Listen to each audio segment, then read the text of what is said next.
Eu respeito muito o Abel Ferreira, mas muito. Sempre gostei do jeito dele, de ser direto nas coletivas, de falar o que ele pensa. Mas o Abel ontem ter tentado jogar contra a imagem, falar contra a imagem, eu achei ridículo, porque tira muito da credibilidade do Abel quando ele for reclamar. Se ele não achou isso pênalti, quando ele reclamar de qualquer pênalti mais suave do que esse, vão falar, e aí, Abel? Quer dizer que esse você está reclamando. E aquele você falou que não foi. Antes de eu passar a palavra para o Vamp, para ele falar sobre essa declaração do Abel Ferreira, vamos escutar aí, para mim, um papelão do Abel ontem, querendo, assim como o VAR, teimar com a imagem. Sobre o lance específico, eu ainda não vi a repetição, mas vou dar o meu ponto de vista. Se por qualquer motivo, no momento em que o Alá escorrega, a bola estivesse a ser disputada pelo jogador do São Paulo, eu acharia que era penalti. Mas eu não tenho as leis. Eu estou-te a dizer a minha opinião. Ao cruzamento, o Alá escorrega, gramado, escorrega, e eu acho que ele depois toca no adversário. Mas se eu bem me lembro, a bola está longe. A bola não está a ser disputada naquele lance. Portanto, foi sem querer. Não foi proposito. O Alá não fez um carrinho de propósito para acertar no jogador. Agora, se a bola tivesse a ser disputada naquele momento, se o jogador de São Paulo tivesse a possibilidade de disputar a bola, eu, na minha opinião, eu acho que era penalti. Esta é a minha visão desse lance. Por isso é que eu te estou a dizer. Nós queremos falar desse lance e eu dou-te a minha opinião desse lance. Mas o que eu te quero dizer é que o Bobadilha devia ser expulso. Vocês viram o que é que fez o Crespo 2 minutos depois? O que é que o Crespo fez? Porquê? Eu reclamei com o árbitro. Porquê que o árbitro não deu o amarelo quando na primeira parte ao Veiga, primeira falta, pumba, deu amarelo ao Veiga, certo? E eu disse, porquê que deste amarelo ao Veiga e agora nesta falta que o Alá passa à frente do Bobadilha e que ele o agarra e era o segundo amarelo? Não é assunto teu, não és tu. Não... E é verdade, ele tem toda a razão. Não é assunto meu porque eu não sou o árbitro. Portanto, esta é a minha visão sobre esse lance, sobre o penalti. E esta também é a minha opinião em relação ao Bobadilha, que podia ter sido expulso e se calhar com menos um não estaríamos a falar desse possível penalti. É a minha visão. Se a bola tivesse a ser disputada pelo jogador do São Paulo e mesmo sendo um escorregão sem querer, eu acho que era penalti.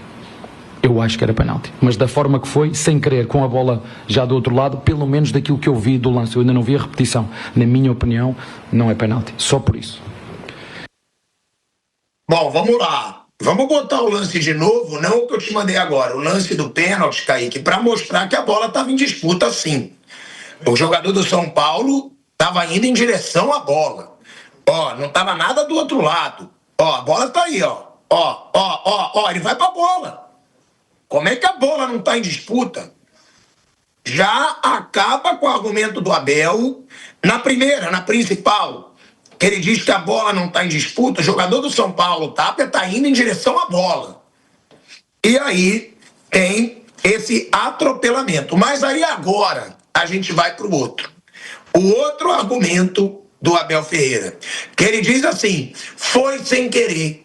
Por ser sem querer, por ter escorregado, eu não marcaria. Então, o lado do Abel eu vou até entender. Só que agora, mais uma vez, eu vou desmascarar o nosso amigo Abate Abel, né? Eu vou mostrar um lance agora que o árbitro era o Ramon Abate Abel, que o jogador escorrega, foi marcada a falta e ele levou amarelo. Pode colocar, Kaique. Aqui a gente está preparado para tudo. Olha aí. Alexandro escorrega no jogo Flamengo e Cruzeiro. Escorregou. E toca na bola, hein? O dele é mais suave. Porque ele vai na bola, toca na bola. Então, se o Ramon Abate Abel, esse árbitro horroroso, quiser justificar de algum jeito que escorregou e por isso ele não marcou, no jogo anterior que ele apitou, Flamengo e Cruzeiro no Maracanã, O Alexandro escorrega, toca na bola primeiro, depois derruba o jogador do Cruzeiro e levou o cartão amarelo. Então, os dois argumentos do Abel Ferreira, velho Vamp, considerando que o árbitro foi o Ramon Abate Abel, eles estão totalmente destruídos, né, Marcos André? O que você achou da declaração do Abel Ferreira? Eu achei que não só o Abel, como todos, né? Vai sempre estar defendendo o clube e quando eles são prejudicados, eles vão... O Abel vem à tona a todo momento, o Zubeldia, o Fernando Diniz, Mano Menezes, todos eles vão defender a instituição, né? Nunca vi nenhum deles, eu acho que algum tempo atrás, eu acho que o Tite falou, ó, essa noite a arbitragem não foi legal e favoreceu ao meu time. É difícil algum deles ir, algum dirigente, né? O Belmonte ontem foi também, o Boto vai. Né? Não é novidade nenhuma, Tico. Para mim não é surpresa nenhuma. Para mim, muito simples. Todo mundo que viu a bola é pênalti. A bola é pênalti e pênalti claro.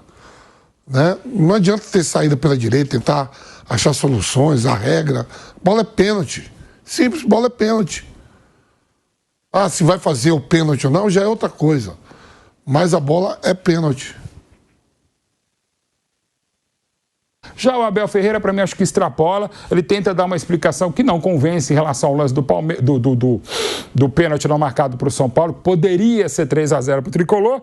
E aí, com as tintas, ele carrega um pouco mais no lance que antes poderia ter sido o do segundo amarelo e expulsão no Bobadilha. Mas aí o que o Abel fez é o que muitos fazem, né? E dificilmente assumem. Eu adoraria que mais jogadores, sobretudo treinadores e mais ainda cartolas, aparecessem para falar, olha, hoje o meu time, quando eventualmente acontece, hoje o meu time foi beneficiado pela arbitragem. Mas, de novo, essa arbitragem horrorosa que temos no Brasil é prejudicial a todo o futebol. E não quero crer, posso ser até naive, pode ser até inocente, pode ser imaturo ao dizer que não há esquema, mas eu acho difícil, com televisão, com o VAR ainda que não utilizado ou mal utilizado, que foi o caso de sábado à noite em Bragança Paulista, você achar que tem tudo esquema, que está tudo errado. Então nem vem para campo, nem joga. E não adianta só hashtag, não adianta só mostrar lances. Mas eu acho que isso seria certo, tá, Mauro? Eu acho que alguma hora os clubes deveriam parar. Falar, ó, chega. Mas então, os clubes já não se entendem nem para questões básicas de contratos, aí uma outra discussão, como aqui permeia também, no caso específico, hoje a discussão entre Flamengo e Palmeiras, e faz parte do jogo, faz parte das jogadas, faz parte literalmente do negócio, ok. Mas que realmente, até para tentar ajudar quem não se ajuda. Insisto, ninguém ajuda o árbitro. E os árbitros não se ajudam. É disparado, já digo isso há alguns anos, e não que eu tenha razão, mas é a minha opinião, que é o pior momento da história da arbitragem brasileira. Mas ninguém quer ajudar. O pessoal só reclama quando é prejudicado, e às vezes é, ou reclama e extrapola quando não é. Eu pego o caso do treinador mais indisciplinado do futebol no Brasil, que é o Abel. O Abel o tempo inteiro reclama, às vezes ele até tem razão. Mas quando ele se perde na reclamação, e o José Bolton ontem extrapolou em relação ao Flamengo e Cruzeiro, parece que foi um escândalo, não tem nada demais. Teve um jogo picotado, mas não teve 638 pênaltis a favor do Flamengo. Como o Abel erra demais, eu dizer que não foi um lance normal. Então, de novo, tentar não um pacto, porque isso dura 5 minutos, mas tentar ser mais equilibrado na reclamação para melhor do futebol, e não só para melhor da pontuação da sua equipe. Eu acho que seria até o momento mesmo de uma greve para o futebol brasileiro. Depois de 2 erros bizarros como esses, e a CBF... Porque eu até entendo quando o Mauro diz, mas temos que ter um debate. Esse debate existe há anos e nada melhora. Tem que ser algo radical, como fez a torcida do Grêmio, manifestação pacífica, sem quebra-quebra, se manifestar na porta da CBF, parar o campeonato, os clubes tomarem uma medida, depois disso aqui, tem que parar. Não dá para continuar jogando, estão acabando com o futebol. E aí, só uma observação que eu queria fazer, que o Mauro falou, eu queria desmascarar uma imagem desse Ramon Abate Abel. Porque o Mauro disse, e eu entendo a opinião dele e de várias pessoas, que o Ramon Abate Abel é um dos melhores árbitros do Brasil.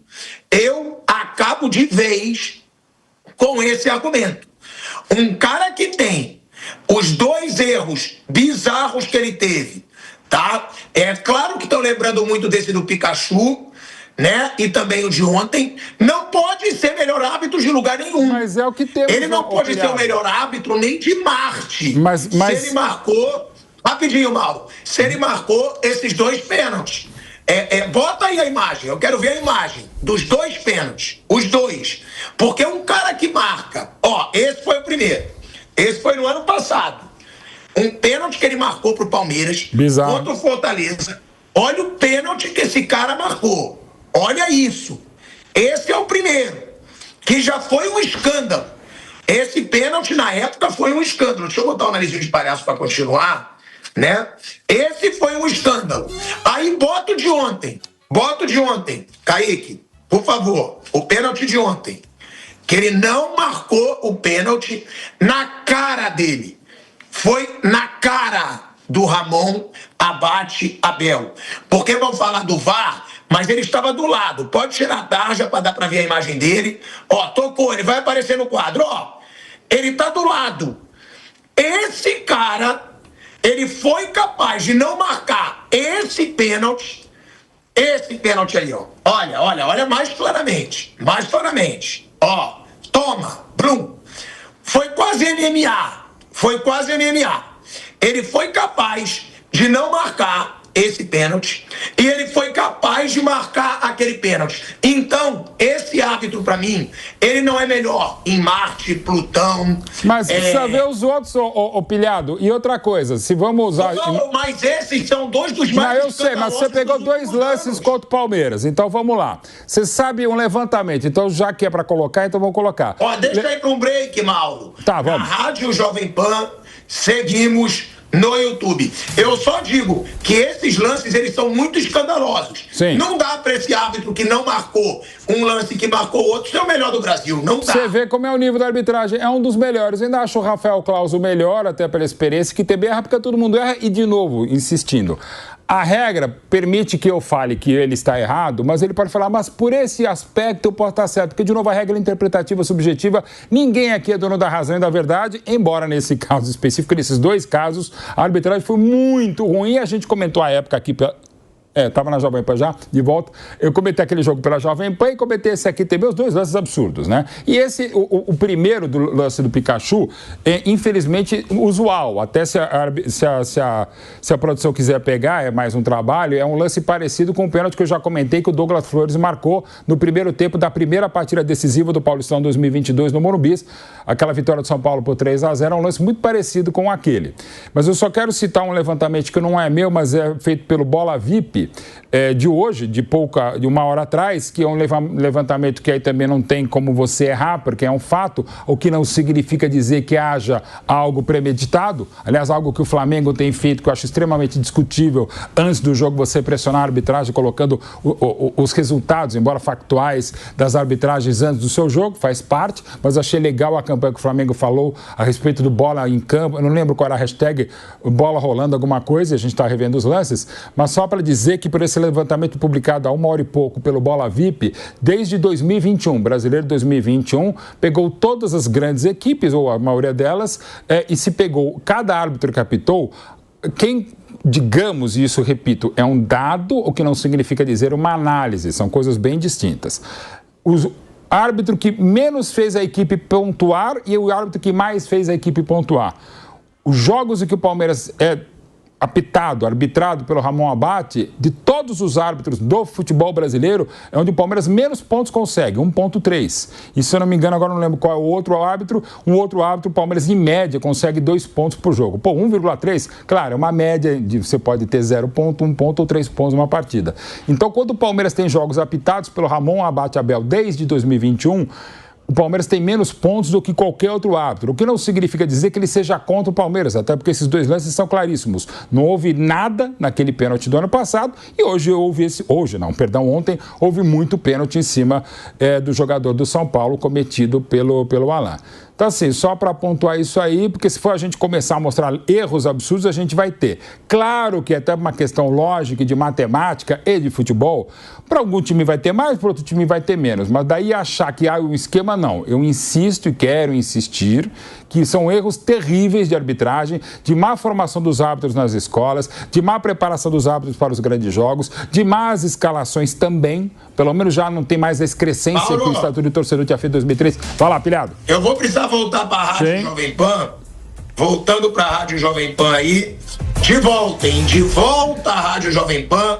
Agora na rádio e no YouTube. Mauro, pode concluir. Obrigado, Pilhado. Só rapidinho, então, só para dizer que, na média, para quem não pôde ouvir pela rádio, mas pode depois rever o nosso programa aqui no YouTube, o Palmeiras com o Ramon Abate-Abel, pelo levantamento do Bola VIP desde 2021, é o árbitro com menos pontos o Palmeiras ganha por jogo. E tem outro árbitro que ganha mais, né? Mas o que não significa dizer que o Ramon prejudica o Palmeiras, até porque os lances são claríssimos. Os do ano passado no Allianz Parque contra o Fortaleza e o de ontem no Morumbi, em que, evidentemente, esse lance que foi o mais capital de todos, ele errou. Para mim, ele erra em outros lances. Tem muitos outros lances discutíveis e com o VAR hoje a gente vai ter cada vez mais, porque o VAR vai achando. Por exemplo, o lance muito reclamado pelos palmeirenses hoje, e para mim com razão, eu confesso que não tenha visto ontem na transmissão do Nilson César, que é uma cotovelada do Cedric, se não me engano, no Sousa, que eu confesso que não vi, e tem imagens que mostram que era um lance que o VAR poderia ter visto, mas pelo visto o VAR ontem não estava muito afim de jogo não, viu, Pilhado?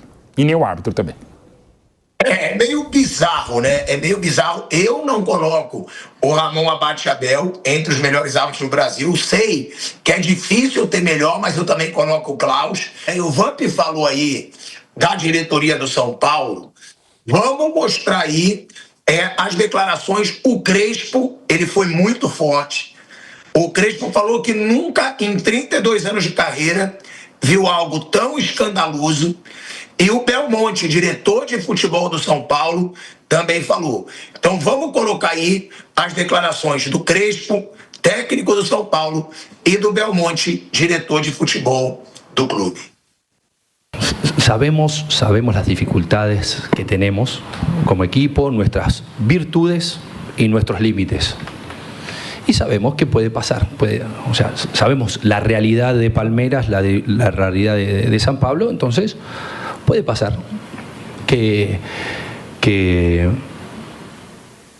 no pudimos sostener de alguna manera, pero es muy difícil, realmente es muy difícil analizar realmente lo que pasó cuando era todo muy claro. Era todo muy claro. El partido estaba así, derecho para seguir y hacer tal vez algo histórico. La superioridad del equipo del primer tiempo fue impresionante. Y seguimos en el segundo tiempo. Después, bueno, sí, ellos hicieron algunos cambios, tienen mucha calidad y sí, como dije antes, sí, tal vez en los cambios, los cambios de Palmeiras entraron mejor de los nuestros, pero bueno, hay un componente entusiasmo que también ayuda o perjudica. Y esto condiciona el juego. Condicionó el juego. Condicionó todo lo que pasó.